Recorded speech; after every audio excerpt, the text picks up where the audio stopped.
Well, it's probably, I'm not sure about tidbits, but it's probably ranting today more than anything. I don't know if you guys heard, but the real estate solopreneur is dead. I just thought I'd sort of deliver that. It was in the Zillow shareholder letter from 2021, where they basically tell the truth. By the way, if you don't read some of those things, if you ever really wanted to know what Zillow was really up to, that's where they actually tell the truth. All the other places, they just lie to you. But what they announced was that the evil empire has basically used their Trojan horse strategy and their outspend everybody to finally make a profit. So for the first time ever in the fourth quarter of 2020, they finally turned an aggregated profit for 2020. By the way, I don't know if anybody heard, but the word on the street is if you didn't turn a profit in 2020, you should get out of the business. But what they announced in this letter was, hey, great news, shareholders. We finally have rendered the solo agent irrelevant. They're done. They're out. You didn't know? Yeah. Well, me neither, by the way. Here's the thing. There's this saying called the devil is in the details. And one of the reasons that the devil is in the details is because the details matter.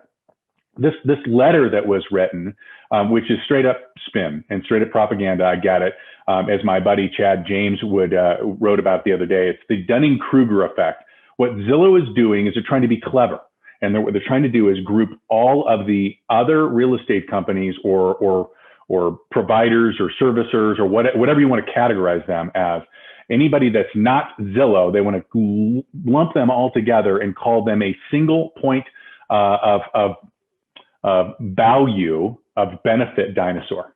They're basically saying, hey, listen, the way that the real estate business used to be done is no longer going to be done. And I'm going to make some statements here that are probably going to be controversial, and I'll loop back here in just a second. But here's my statement, right? Yes, if you're working as a solo agent or broker, you're probably in trouble. If you're part of the, hey, don't worry about it, you don't need to sell real estate, all you need to do is come and become a recruiter and build your downline, you're probably in trouble.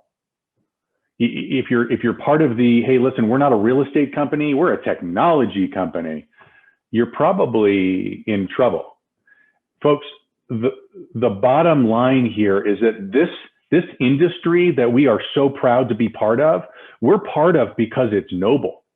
We're part of because what we were tasked to do was to help the consumer, the buyers and the sellers of the world navigate what is likely their biggest purchase or their biggest sale.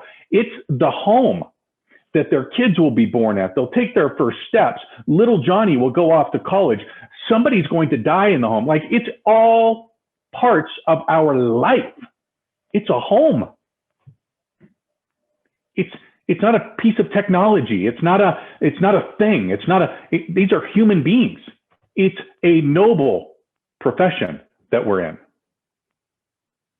All these other folks are trying to say, hey, listen, we're going to continue to deliver less to the consumer, less to the buyer and then seller, and we're going to tell you that you can make more money by doing the opposite of what our entire industry was built on. That is absolute nonsense.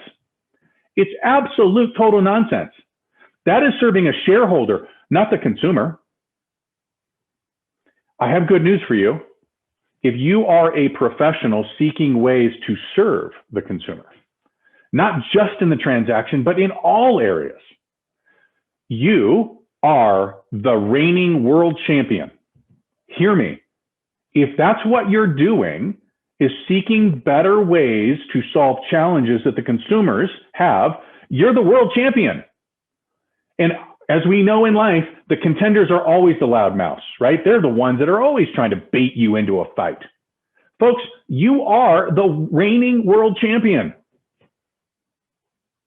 I wrote down a bunch of things. I'm just going to rattle these things off. These are all things that are ideas that you might be considering, ways to better serve your consumer, your buyer and seller. You're going to hear me say this over and over and over. Your consumer versus everybody else's consumer.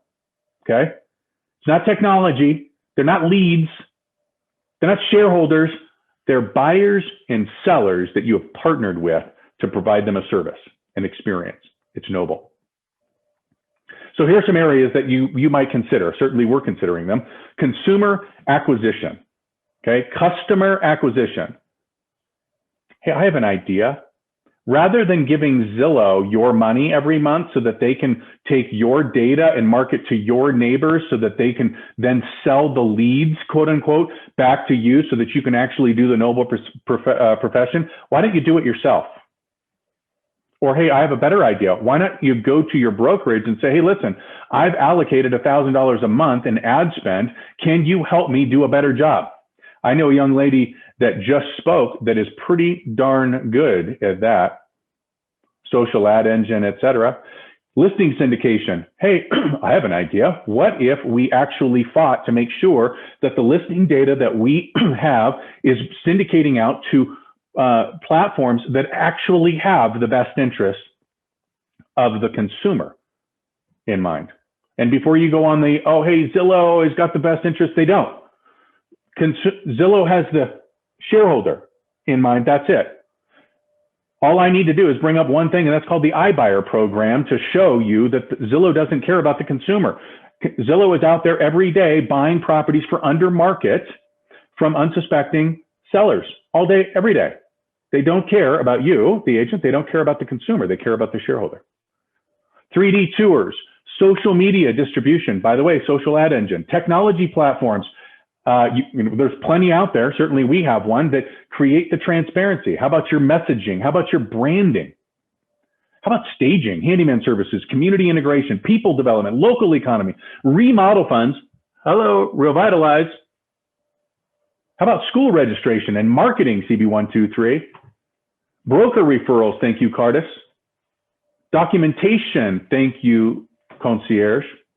Closings, insurance, mortgage, utilities, credit repair, iBuyer, we have one too. Mortgage, I got it on there twice, it must be super important. How about packing and moving and appraisal? How about cleaning? How about post-closing services about the value and insurance adjustment or tax assessment or mortgage rate adjustments or home services, who to trust, neighborhood activity, connection? There are so many. That was just me just kind of rattling some things off. And I've said this before, but it's worth repeating. There is nothing that Zillow or any other of these platforms have that a progressive brokerage and their agents don't have. And there is plenty that we have that Zillow doesn't. The truth is that the Zillows of the world continue with this sort of false narrative, this spin, if you will, to buy homes for under market value from unsuspecting agents or from unsuspecting sellers.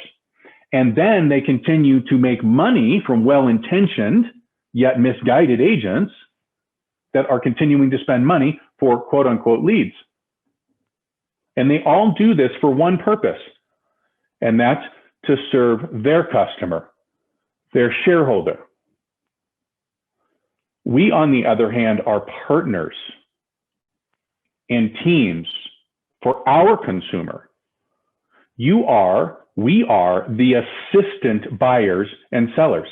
That's what we are. Those are our consumers. Zillow doesn't want to make that narrative, but that's the truth. We don't have the same customers. They want to say that the agents and the consumer are their customers. It's not true. I don't know if you knew this or not, but they are prone to tell mistruths. One other piece to this whole thing that we haven't talked about, and I'm not sure why it's not being talked about, because through COVID, we talked nonstop about how to pour into, how to support our local companies. Remember that? Can we talk about $1 spent in the local economy? $1 spent with a local agent, even by the folks that downplay what its deal is, right? They'll even tell you that it's worth at least $1.40, and it's worth up to $7 in the local economy. $1 spent with Zillow is zero. Zillow equals zero. We haven't even mentioned the jobs, the churches, the medical centers, the local charities, et cetera. Zillow is doing what they call Zillowing along, and they want to change an industry to be more like Amazon. I don't know about you, but if I'm going to buy a tube of toothpaste and I know that I can send it back if I don't like the flavor for free, I'm probably going to do that. But I'm not doing that with real estate. I'm not doing that with my largest purchase, my largest sale. By the way, they're not just doing this for the real estate brokerage. They're doing it for title and insurance and mortgage and so on and so forth. So we're not talking about $1 to the local economy. We're not talking about just jobs within the brokerage world. We're talking about dozens of dollars. Folks, Zillow is doing what it needs to serve its customer, the shareholder. We, on the other hand, need to be doing what we do for our customers, which are the buyers and the sellers. Straight up, Zillow can say all day long that the agent is becoming irrelevant. We better keep our eye on the ball. We better provide more value. We better focus in on what is best for our consumer, but we have to stand and fight. Hope you guys have a great day.